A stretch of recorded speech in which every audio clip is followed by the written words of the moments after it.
रोहित आणि रितिकाची जोडी सोशल मीडियावरती प्रचंड लोकप्रिय आहे.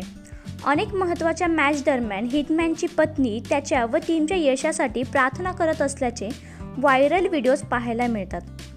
वैयक्तिक संसाराशिवाय रितिका रोहितची मॅनेजर म्हणून देखील जबाबदारी सांभाळते. तो फलंदाजीला आल्यानंतर रितिका नेहमी फिंगर क्रॉस करून बसलेली असते.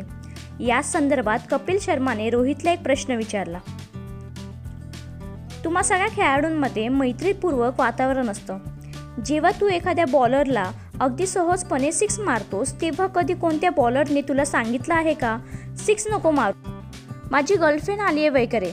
यावर रोहित म्हणाला, हो नक्कीच, आमच्यात असं संभाषण होतं, पण मी त्यांना सांगतो तुमची गर्लफ्रेंड आहे, माझी तर बायको येते इथं. एवढंच नाही तर संपूर्ण सामन्यादरम्यान ती फिंगर क्रॉस करून बसते. ती माझ्यासाठी जास्त महत्त्वाची आहे. पुढे रितिकाला प्रश्न विचारण्यात आला, रोहितला पती म्हणून सांभाळणं कठीण आहे की क्रिकेटर म्हणून? तू त्याची मॅनेजर पण आहेस.